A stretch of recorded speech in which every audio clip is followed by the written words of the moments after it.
United Nations, its complaints about the governance system in the country and the plight of African people. The UN have declared the period for African people. So every year, reports and assessments are being made. And I'm told that the government in its defense have, invoked some lines of argument that is unprecedented in the history of the country, how they interpret the African condition. They're actually trying to tell the UN and the world that the African condition is self-inflicted. Mm-hmm. And that I'm told they actually said that the decision of our ancestors not to accept the meager wages was a mistake which contribute to our economic situation. Is the kind of argument Rafi Dev and them have been making. We don't know who wrote the section for them. Right. And that the village movement was an economic mistake. Mm-hmm. That it was a squander of African money. And they tried to, so they're rewriting the history of the country and of the African community, and it's trying to make the argument that it is self-inflicted wounds. They got nothing to do with the state. Okay? Now, we are not set of Guyanese politicians in this modern time could be so revisionist in a racist way, okay, of trying to rewrite, establish historical interpretations of what took place in the country to justify the ethnic domination and the one-sided governance. It demonstrates how low the PPP have gone.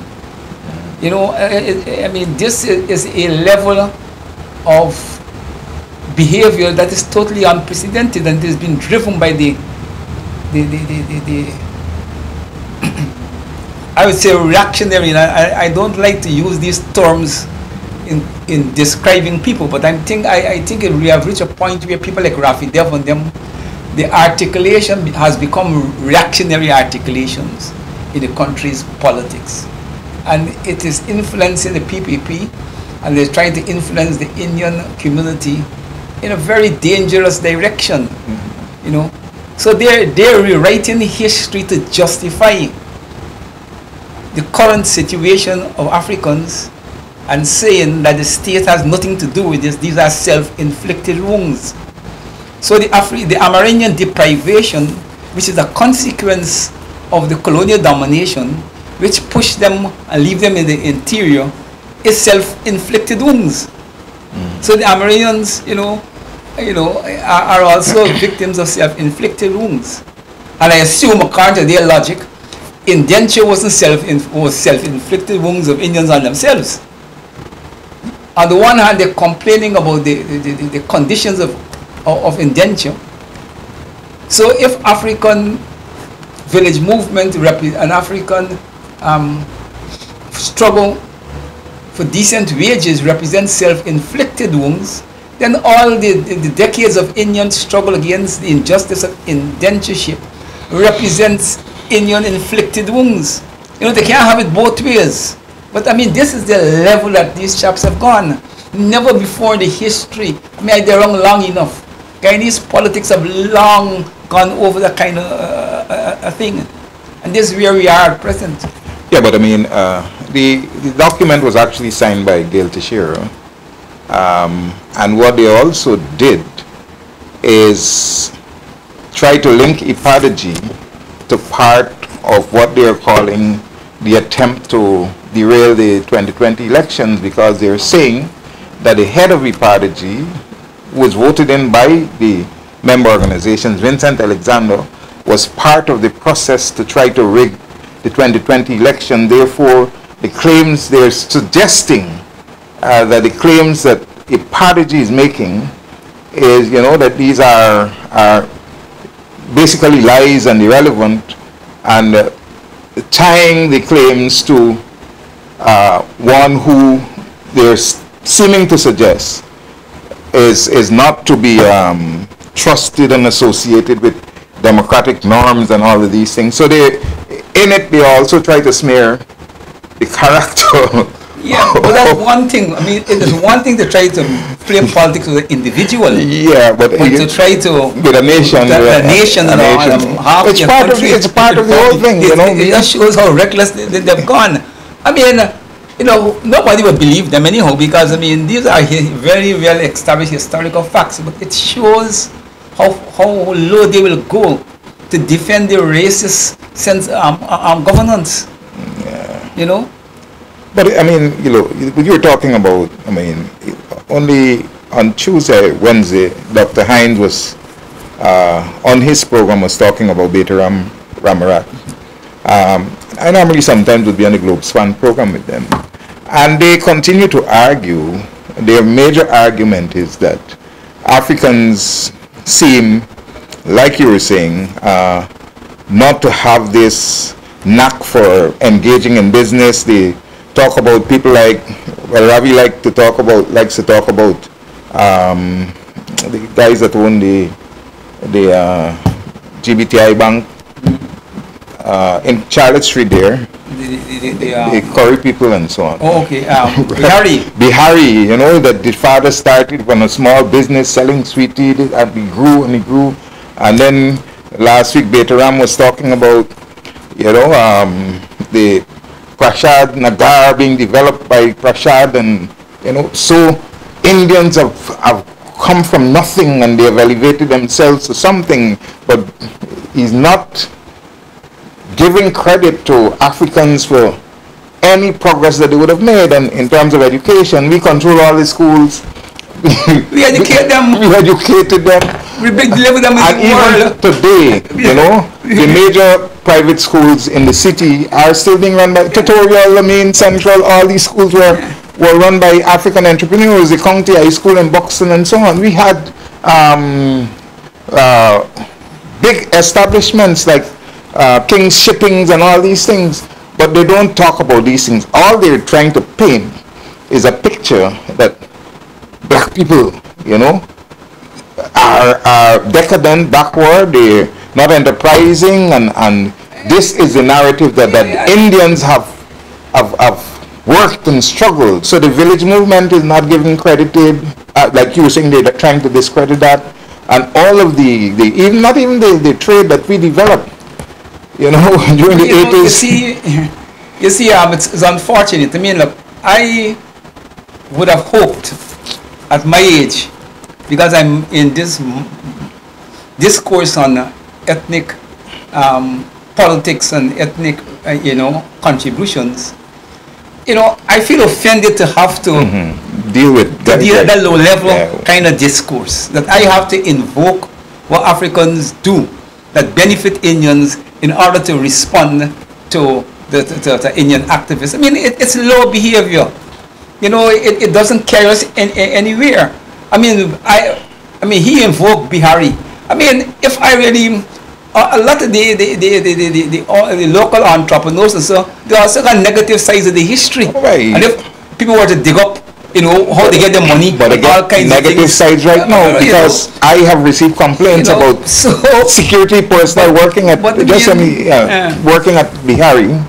They're taking them. They are alleging that they're taking the guards to their homes to do security work, and they want them to clean the yard, to feed the dog, to bathe the dogs, and if they refuse, they're treating them in the most. And these are black people you're talking about. So they're reducing the African people to slave, even when they've worked there for years and they've come off. They're not even giving them, something to send them off. They're just knocking them off like that. And they don't have a pension or anything. So how you get your money, it's a factor in the entire thing, right? Yeah, but it's just sad that we have to, at this juncture, you have to discuss these matters in that way. I mean, it's real low-level behavior. Well, but it's sad. It's sad. But that's where they have the country. But what are your thoughts on the fact-finding mission? Because I think we should, as Walter Rodney Groundings and as WPA, we should welcome any fact-finding mission to Guyana.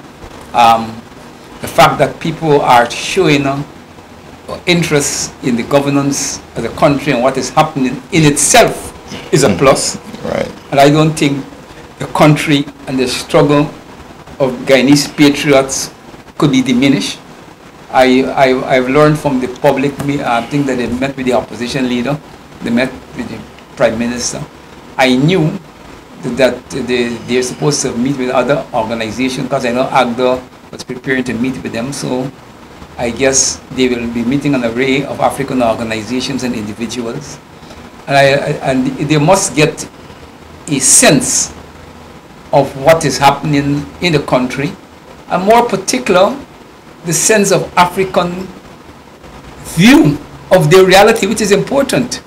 You know, in these things, it's not only what is happening, it's how the victims see what is happening, perceive what is happening, which is important.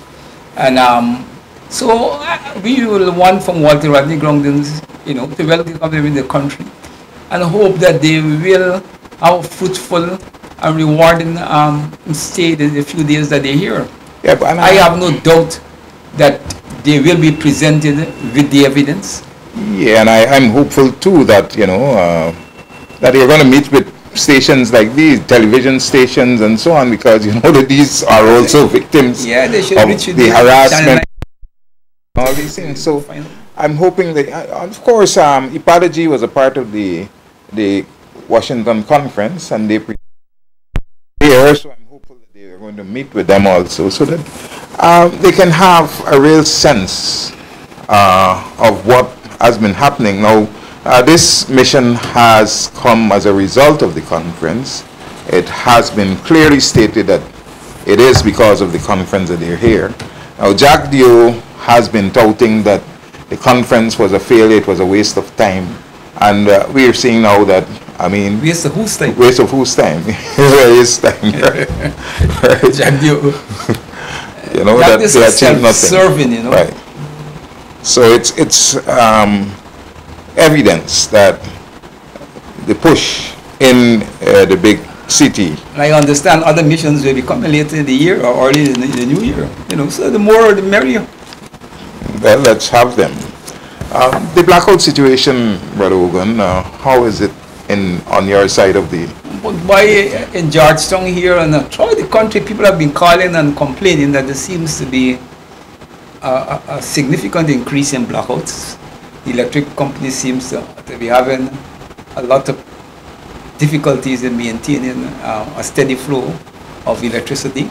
I know a couple of weeks ago they had been complaining that with the excessive heat in the place, people are consuming more electricity, and they were complaining also that some of the big consumers of electricity, which obviously got to be the factories and the industries, were topping in on the government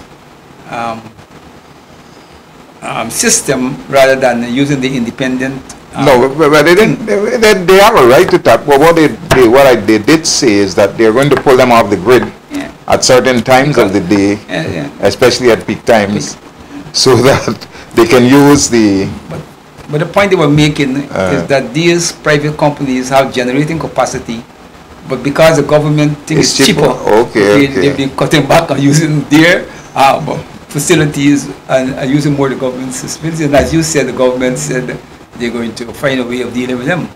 But despite, I assume the government have implemented whatever they decided, but the households are really complaining, you know, because these blackouts also have the effect of, you know, damaging people's equipment, damaging people food, you know, in these difficult times.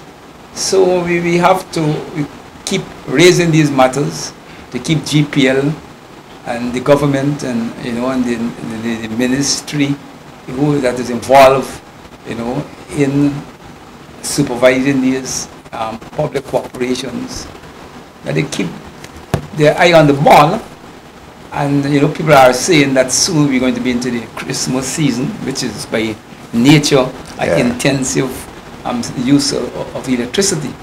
So people have been asking us to mention it, so I take the opportunity to raise it. But Jagdeo is saying that they're not going to, you know, buy electricity from any private enterprise, something to that effect you were saying. And but the accusation that was made by the former Minister of Public Works, Patterson, is that the interventions, they were trying to blame the APNU for the state of affairs. And we know for a fact that there was a significant increase in output during the time of APNU. But what they have been doing is that with all these new schemes and all these things that they're building, that they're doing with all the injections, they have not been increasing the generating capacity of the company. And so you have now a situation where it's overwhelming, you know, and so having to supply all of these new inputs on the same, you know, grid is what is causing the overload and causing the shutdown on so many occasions. I mean, every day you get outages, maybe for 1 hour, 2 hours, 3 hours. So what they apparently are doing is, you know, sectioning, even in the village. It's spreading the pain. Right, even in the village, half of the village will get blackout now, and then that goes off, the other half gets, and so it's all over the place. But like you said, people have their perishables, and the value of goods, it's something we have to talk about also. If you lose your stuff, then that's more pain for you. Nobody to return. Nobody's going to refund you. All right, and you can't go to can't go to GPL for anything. If you go to complain about the bills that you receive, they say you have to pay, and they will investigate, and the investigation is never complete. So you have no recourse. I mean, whatever they bill you for, and the accusation has been made that in previous times when there is a shortfall in the revenue of the company, what they did is basically throw that shortfall on the backs of the customer. So you may find that 1 month the bill increases by $10,000, $5,000 and so on. You understand? to cover their shortfall. You know, but also how they're using the income from the company is another questionable thing. I mean, you see, I don't know how management takes place in this, but it seems as though they don't cater for the institution, you know, in a sense that it's something that has to survive as an entity. So whatever is made from all across the country, whether it's the central housing and planning and all these things, when it goes into if it's to the central bank and so on, it becomes part of the pool of the government revenue. So when these institutions now are ready to finance themselves in some ways, that the monies that they should have is not available. But I haven't been paying keen attention to that part of the business, so I can't speak with any great authority. Yeah, but I find it very interesting. Yeah, but the other thing is management, because they had brought in a Jamaican guy under the APNU, and I think the workers with whom I have spoken, they tell of improvements that were made, and subsequent to his removal and the bringing back of the old guy, that things went right back down the road. You know, and what they've done is sideline a whole lot of persons, African Guyanese, who are in the corporation in senior positions. So they are now resorting to knocking you off like that now. So what they do is basically put you in a room and give you nothing to do, so force you to leave. Yeah, you feel like, you know, unwanted and of no use. So and you can speak to no one. So basically telling you that, you know, you're not wanted here. A similar situation has developed in the Demerara Harbour Bridge. I've seen a lot of letters from former workers who have been dismissed, who have been forced to leave, and some of the similar kind of tactics and practices. Yeah. So all this is part of it. These are things that people should raise. I mean, they should have.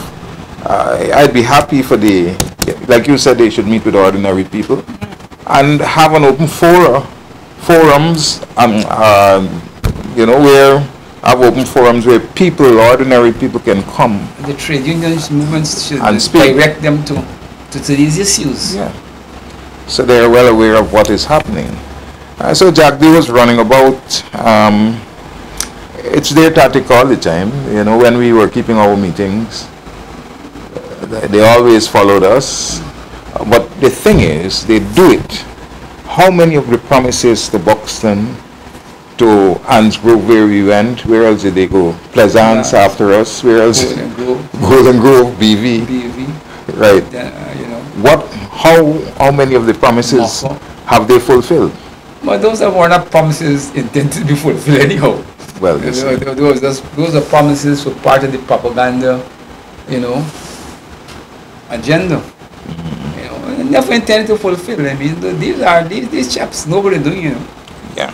So very purposeful and deliberate what they're doing. Yeah, and I guess it's the same road that they're going. When these people are gone, they're done with that. They're done with that. They're done with it. So we got to, all of the villages, what we should do, Ogun, I mean, all of the villages that they have visited, if we can have feedback on the promises that they have made, all right, and through Rickford Burke and all of these people, we forward these promises to the team even after they have left, so that they can be up to date on, up to speed on the nature of the administration in terms of how they treat with the African community, because it's a matter of placating, making it seem as though we are doing things and we are really appreciative of and even handing and so on. But the reality we know is absolutely different. The government policy can stand scrutiny. You watch the contract allocated by government. This thing speaks for itself. So I don't think on that score they will impress nobody. The empirical evidence are so one-sided in the country that it's hard to convince people. No, wait, what you're saying they ain't gonna fit in with the thoughts of Ravi Dev and I don't consider because Ravi is going to tell you that he read the papers. If you tell him that 53 roads in Bushlat were to be done, and one in Belladrum and one in, he's going to tell you that Betaram told me that if he takes me to some village in quarantine or somewhere down there and he showed me roads and so on, what are we going to say about the people down there? He's not looking at the fact that all along the coast from Mahaica right down, that all of the Indian communities, he's pointing to one village, a backwater village, right?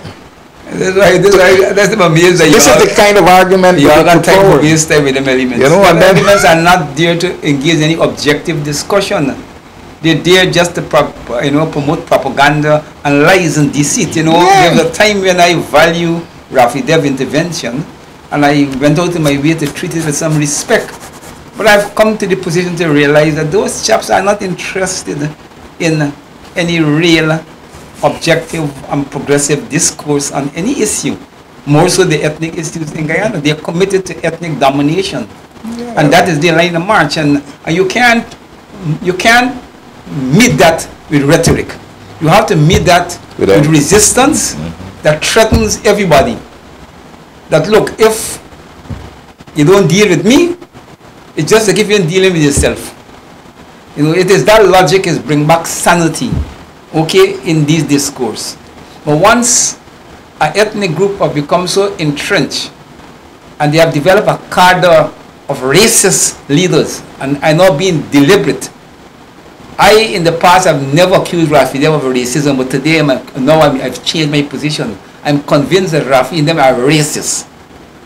And I have, over the years, been very, very careful in how I deem in, people, because I myself have been a victim of accusation of racism. But I'm telling you, any objective analysis of Rafi and them behavior, and this behavior is coming after they have been about in the politics of the country for decades, so they got no excuse. the politics is racist. It is not designed to build harmony and understanding. That is why I would not waste my time to engage them in any discourse. Yeah, but you gotta engage them because I mean they have a platform for spreading this kind of nonsense. I mean, look, he would lie deliberately about the disparity in the development in Den Amstel and Hague. I know for a fact because I went into Hague. We went all the way down Hague, Backdam, our primary school, all the way down, miles down in the village. And he's telling me that the roads in Den Amstel are just as long as into the farmlands as it is in Hague. But when he says that on TV, you know what I mean? He's not saying it to be factual. He's just saying it to say that I'm a liar and to make people believe that, you know, these are facts that are there and so on. The other thing is he would say that, look, Den Amstel got a school, they got a church, they got this, they got it. But the fact is Den Amstel is a village that was bought, right, by Africans. It came historically out of the plantations, and the church would have been there, the development of all of those facilities, the administrative buildings and so on would have been there because of the nature of the village at the time. Many of the villages, if you check the East Coast, and they're going all the way to Success, is squatting. Recent villages. Recent villages. So those historical institutions would not be in those villages. All right? They would come afterwards. Afterwards. But these are not, they don't take into, they just want to present a picture, you know, that to suggest that we are benefiting from, you know, some kind of largesse of somebody else or something or the other. You know, so their arguments, it's so, I don't know, you're saying it's racist, but I don't know. Well, obviously it's meant to deceive. Yeah. Right? But it's more than deception, not deception. It is meant to consolidate in the Indian community a certain view of the country, which is dangerous. Because when that kind of view becomes the dominant view in a section of the Indian community, it leads to a corresponding reaction in the other ethnic communities, which respond likewise. And you'll be pushing the country more and more to the brink, you know. So for them, they don't care. They somehow seems to believe that with the Indian wealth and the economic and the political power, they could do what they like in Guyana and by extension in the Caribbean and prevail, but they would not, you know. But I mean, you know, I don't know, because of the age, you know, you get weary with that kind of backwardness, you know what I mean? You know, you would like to know you're spending your time discussing how to modernize the country, yet we have more resources than all, we can live with it, if we handle the oil properly, and you really want to put the past behind you and to offer the younger generation, African Indians and Amerindians, a better future. But you got to going back to these and not say going back to it in an objective way, but in a low level where lies deception and deliberate misrepresentation. I know in historical things you may have varying interpretations, which is legitimate. But there's a difference between that and when people set out to lie and to deceive. And that's what they're doing, they're setting out to lie and engage in deception. With a clear political, goal in mind, not incidental. And that's what makes it dangerous. You know, I mean, I read, you want to mention it, but Freddie Kissoon column a few days ago, and he did it based upon some interview he had with the Sugar Workers Union.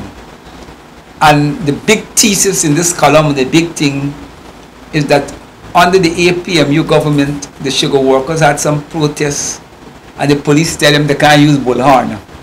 And this become a biggest grievance, you know, and the whole thesis that the WPA had at least 4 senior people in the government, the APMU, RODNEY, Thomas, Morris Odo, Ogunseye, blah, blah, blah. We allow this oppression of the Indian sugar workers. They can't use a bullhorn. And so Kidaki get don't get him. Kidaki and the PP government that wasn't told not to use. He was charged. He was charged and fined. You know, and he didn't even know he got fined. I don't mean, you see, use the court. You know what I mean? He only know when he got fined till he got locked up. Yeah. For not paying the fine. You see, so it is these. It is, you know, when you look at the level they've gone.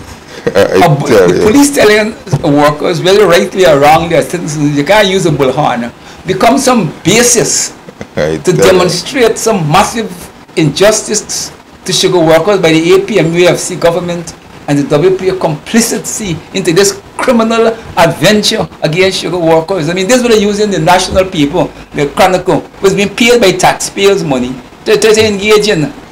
I mean, in a way, it's even worth mentioning, but sometimes you've got to mention these things, or petty. Stupid, it's not petty, I mean. But, I mean, the objective is there. I mean, even though it's nonsense, we know it's tomfoolery. But I don't understand how an editor could allow that in a state paper. I mean, you carry public debate and discourse to a level. I'm a market mind, I'm an intellectual lying thing. And I'm offended by low-level behavior because I grew up in politics, working among some of the greatest, Jagon, Koyano, Bornum, RODNEY, Thomas, RODNEY, a whole host of people who influence your politics. And there was never that kind of low-level behavior. So even though I'm an academic as a market man, I develop a sense of politics of a certain quality, man. I don't carry me back to the kind of low-level business. I mean, this way offering the younger people in this country as public analysis that's worth being a national paper. Look, sometimes, you know, this thing is just so offend me. Sometimes I have to control myself. And that's the kind of thing that he would present to UG to accept as an academic piece of work. Yeah, I can't deal with the part. I can't deal with the part. But I the market. Like, no, that nonsense. You know, it is nonsense. Yeah, man, I tell you, that was one of the big things, the UG here, that the columns that he's writing are academic columns and they should be accepted as his, you know. I tell you. It's pitiful. Yeah. Anyhow, you know, the cost of living, Ogun, how are people surviving in this country? I was listening to, I think it was one of the ladies who is normally actively pursuing the government in relation to oil and gas and so on. And she was making the point that Guyana has never been poor, that the people are the ones who are poor, that we have an abundance of natural resources that over the years should have given us a better life, but for 6 decades the politicians have been misusing the resources of the country and basically robbing the people of the wealth of the country simply to satisfy themselves and their cronies. And so the people are the ones who are poor, but not the country. How sound an argument is that? I mean, the country has always been a country with, known to have tremendous resources. But having tremendous resources doesn't necessarily mean that you're rich, because unless you generate that resources into wealth, you could have potentials and you'd already have richness. Now, the argument that the politicians have been misusing the resources of the country is valid, but I don't think it's the whole, it represents the whole reality. I mean, economically, Guyana poverty and economy has to be seen in the construct of the colonial construct and the capitalist and the imperialist, you know, design of the world, in which countries like us have been treated and kept in a place where we basically serve the interests, okay, of the imperial and colonial forces. And the way the economy has been shaped and the way, you know, things have been a thing, we never get the best out of our resources. Of course, you have the problem that the writer mentioned, that our politicians have mishandled the use of our resources, but I will argue the biggest contributing factor to Guyanese poverty is the failure of the politicians to unite the country. I think that the ethnic division that have plagued us for the last 70 or something years, if our politics had resolved that in a satisfactory way, we would have had the social and the political cohesion to make a better use of our economic potentials. So I will argue that the political failure is more important.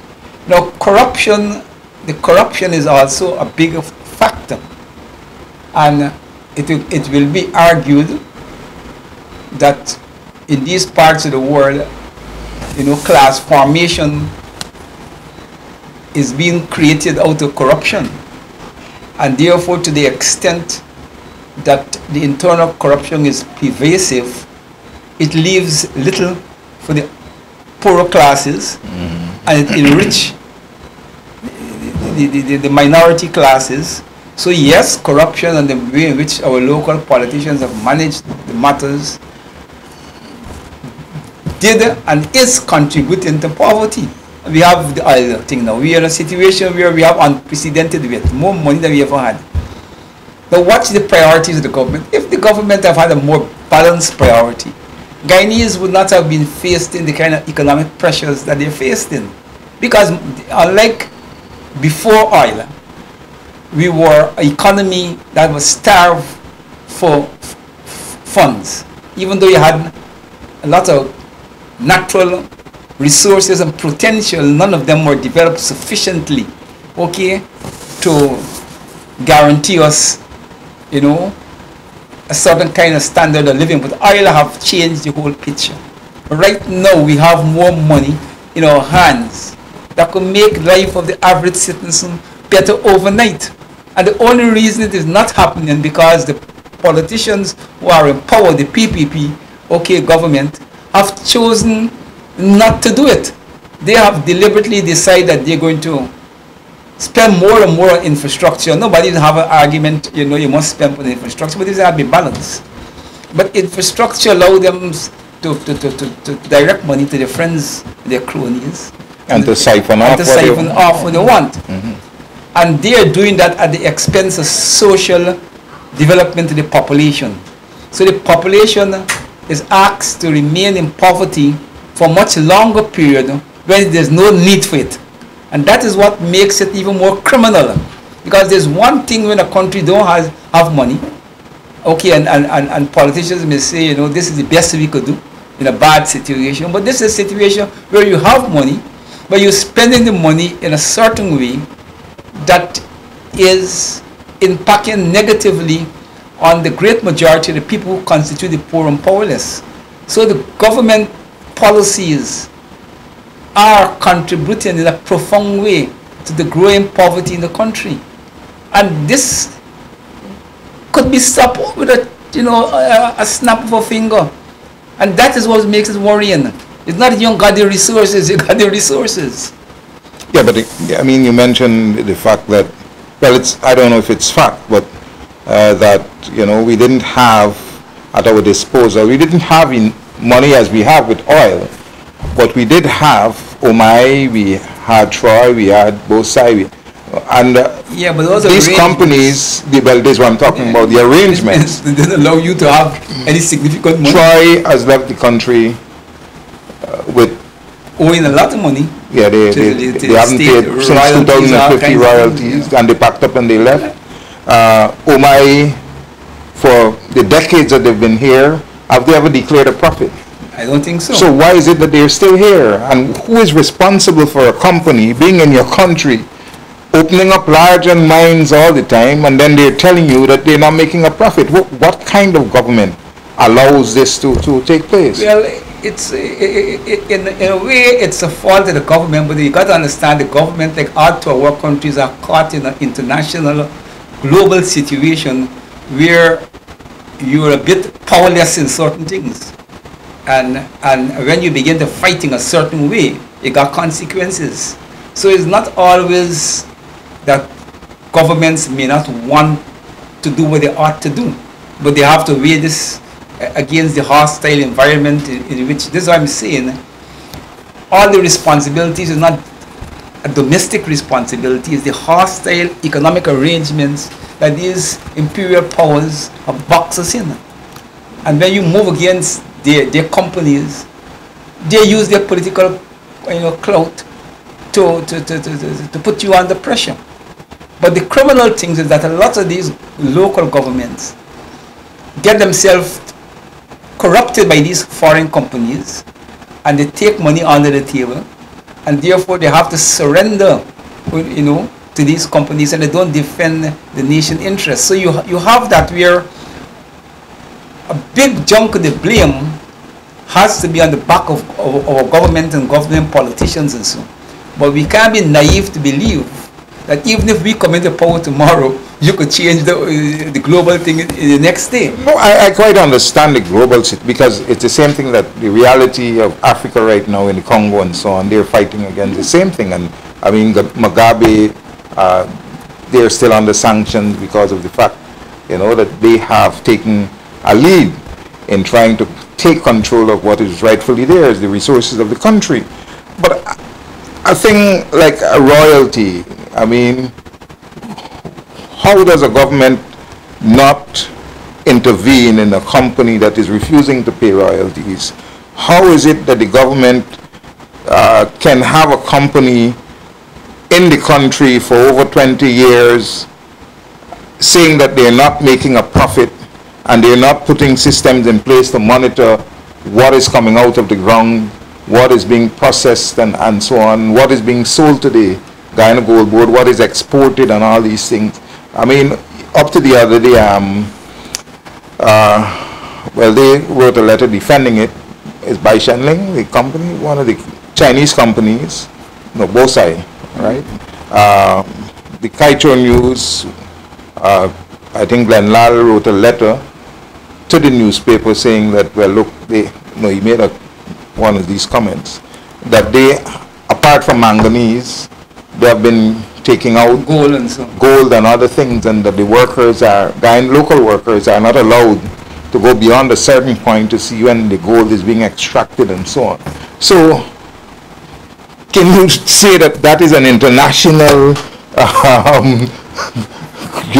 hindrance to us getting what we truly deserve? I mean, it's a double-edged sword. It's two things.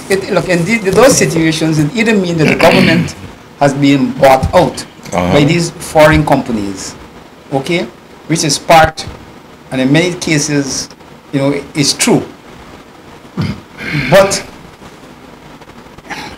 governments find themselves in a rock and a hard place.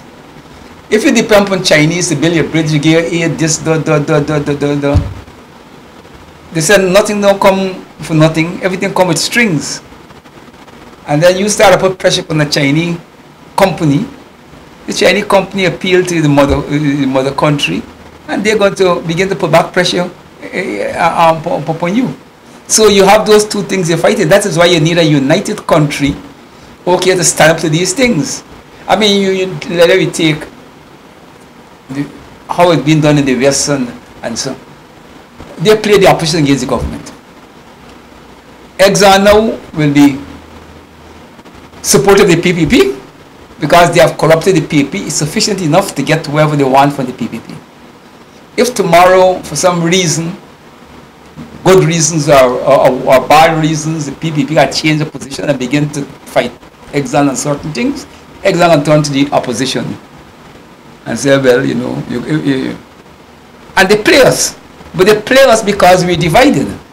But if we are a united country and where we speak in the interest of the people, they have nowhere to turn. You see. So what I'm trying to say, I'm not trying to justify what is happening, but I think we got to get a politically realistic thing about these problems. That once those foreign companies come into your country, they corrupt your politicians. Two, they come with the power of the mother country, who defends their bad behavior. It's only when they come really embarrassing that they that they think. But so the engagement becomes more complicated. You know, I mean, look, everybody know when you deal with international companies, you need to, the country, if the population is to defend the interest, they need to have in public space all these contracts, and people get a chance to, scrutinize them and to see, what is involved. But what if the companies say, no, private, we want the other side, other investors see. So they got a clause, they insist that, the contract should not be made public. Must be made public. And there has been, and it's been a big fight all over in the world, to fight against that thing. But they use that thing in order not to cover, industrial secrets on competitors, but in order to make the population of the particular country don't understand the extent to which they're being exploited. And governments will tell you, if you run from Exxon to the next one, it's the same thing, but you're beaten up with, because they got a kind of understanding on this business. So yes, we have to put our politicians and our leaders under a lot of pressure to make sure that they defend the national interests. But we also got to know that the national interests can be developed to the extent that we want the resources to be used in the interest of the country, if the country is not united, because the external environment in which we operate takes advantage of divisions in the country.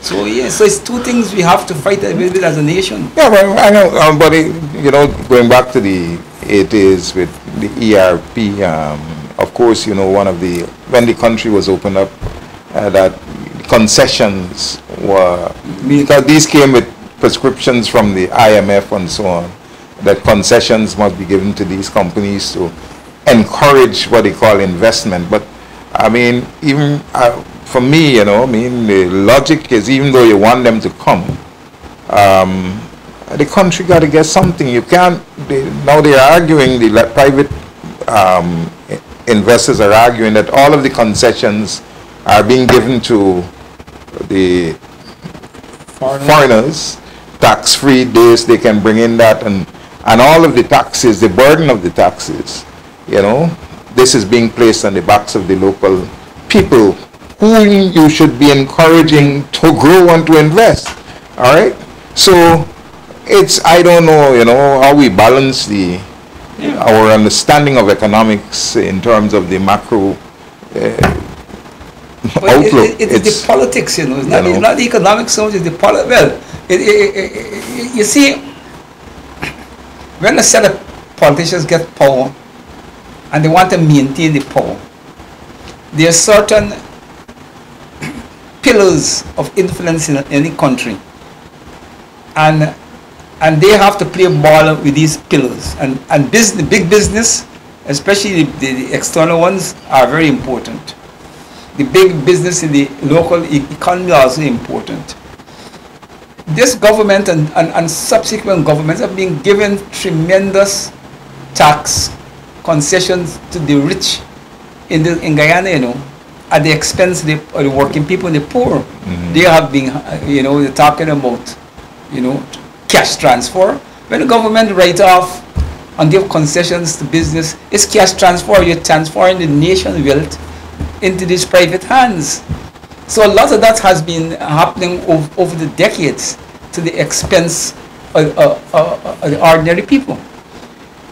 But politicians just tell you elections is multi-million-dollar affair, where we gotta go to the polls, where we get money from. Is them people who we wash hand. Mm-hmm. So they give the business, whether it's foreign or local, with the knowledge that they get back. Okay. I mean, somebody was explaining to me, Israel is one of the highest recipients of U.S. aid. And that aid is consistent with the Democratic Party power or with the Republicans. Mm-hmm. But America was explained to me, the reason why that is so is because the arrangement they got with Israel as Israel pump back to the parties a certain percentage of the money. Okay. You know. Obama, you know, you remember he made a statement that about Israel and the way they treated the Palestinians, and he got even Netanyahu mocked him and was flagrant in his disregard for him as the American president, but later on he had to backpedal on his position, you know, and seemed to conform with the general U.S. policy towards Israel. So, but how long are they going to keep up with that? I don't know. Because they've been doing this for over 70 years. Yeah, well, everything comes to a stop at some point. At some point, you know, even America is going to come to a stop at some point, even though they don't want to admit it. But while they're on their high horse, they can continue to be flagrant in terms of how they deal with other nations and so on. But you see, in most countries, and including Guyana, money, even when money is short in a country, the big problem has always been priority.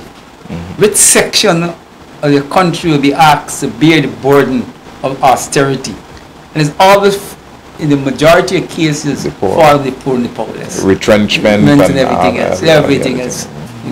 Bad roads in your community, lower medical in your area, all over. You got carry the burden. And that is the problem. Is that if there was more evenness, you know, even in times of scarce resources, you know, people will have lived better lives. Okay. You know. But what about the old folks? I mean, with a pension of 33, and Jack Dio is claiming that there's a lot of money. I mean, how are the workers receiving a minimum wage of $63 and so on? Pensioners, half of that. The general, you know, salary that people receive is based upon this minimum wage and everything else. And life as it exists, look, they're holding what they call what is big market days or whatever, all across the country. But people who go there are saying that these are just events to allow a certain the merchants to push off their goods, because the prices, even though they seem to want to suggest that it's going to be cheaper than going to the normal market, that when you go there it's no different. Sometimes the prices are even higher, right? So you're not really going there for a bargain. It's now being used as a means of getting people who are aligned to you to sell their produce. All these gimmicks, man. I mean, to deal with poverty, you have to give workers more than a living wage. You know, we could afford it and give pensioners, you know, a pension that they could live on. You know, I mean, you know, if we didn't have the money, you could say, you know, we can understand a little bit. We could understand, you know, they may be willing, but it's in there. But all of this money is there. And you're borrowing on that. And you're borrowing on that, and you got money stuck away. Money is not the problem. Money will come, more and more money will come. You know that, because you only got 2 well, when you got 5 well working. You know, I mean, give the population a comparative ease as you're giving business people. The business people now are some who get them the money, the contracts, and who benefit laughing. And they're going into the bank feeling good. But the working class, the working people, the pensioners and so, you know, catching hell. You know, but at the end of the day, when it comes to the workers now, the workers got to take some responsibility for themselves. I mean, some of the pensioners may be a little old and say, can't expect them to they need to survive. They need to survive. But they need to attack the company. Because many of them have no other source of income. But workers have to come on the road and press these matters, man. You you have pressed these matters. I'm certain if there's a major demonstration by workers, just for one day, I'm telling you, you'll see a major retreat by this government. But you see, they're safe in the sense that the workers are not prepared to fight yet. They know workers going to fight at some point, but you see, they don't mind. The longer workers take to fight, is better for them. To squander in the direction that they want. Go in the direction. But it's a sad thing, and I'm hopeful, you know, that people can really begin to live out this dream that we have of a life that is really, you know, one that can make us appreciate and be part of this booming wealth that we are talking about, because all across the world people are talking about Guyana and the fact that the economy is scheduled to grow one of the fastest growing in the world, and so on. But when you talk to the people, are they part of this growth? You know, I mean, but the rate among our people are leaving. Well, that's another thing. The poverty make a lot of people leave, and unfortunately, a lot of people coming in, and I don't know if the government doesn't understand what they mean. Up to yesterday, you had an influx of of Venezuelans. I mean, but I don't know how true it is, but I saw on Facebook. I can't verify that it's fact, but somebody took photographs of boxes. They're saying over 20,000 birth certificates have been. This is Facebook, so I'm not saying it's true. I'm just saying what is online. That these things have been sent to the Ministry of Home Affairs. Birth certificates that were given to Venezuelans. You know, the Guyanese as Guyanese birth certificates, so that he can, the ministry can certify them and hand them over to the Venezuelans. I don't know if that's true, but it's always in the air now that the incursion of Venezuelans and the passing of this new law. You know, I saw, I think it was the PNC saying that one of the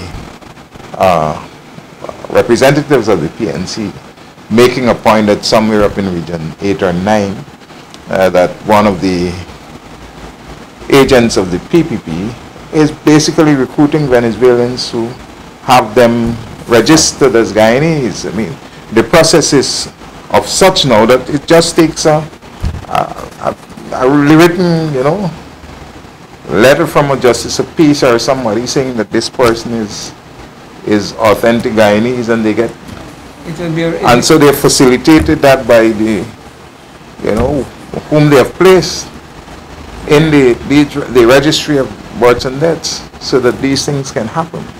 But what are we doing about it? I mean, we press the time. We get to the border thing till the next program. But you see, the PAP is playing a dangerous game.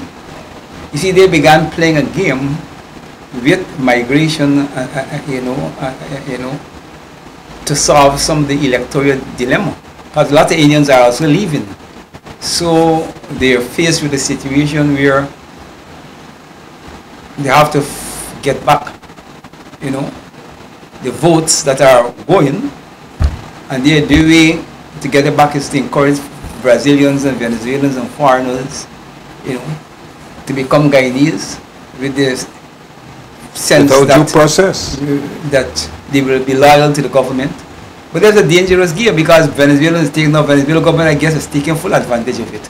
Since you want to play the game, because they're coming in by boatloads, they're coming in by thousands, hundreds, and soon we have no government find itself no control over the influx of Venezuelans in the country.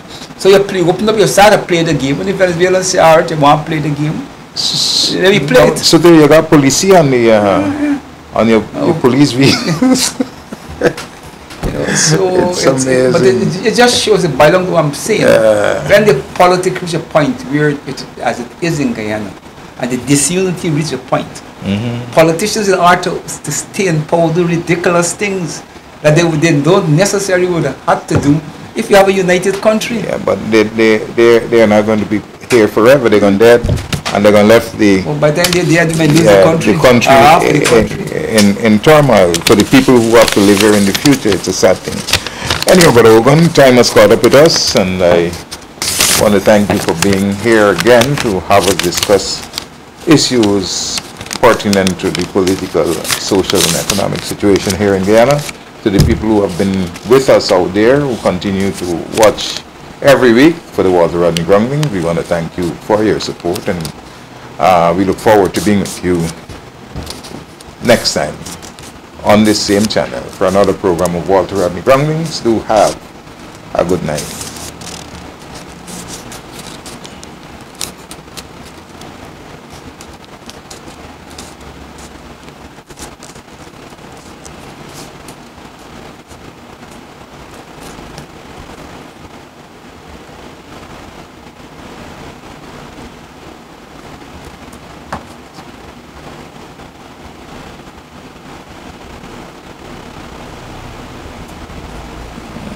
Take you off, yeah.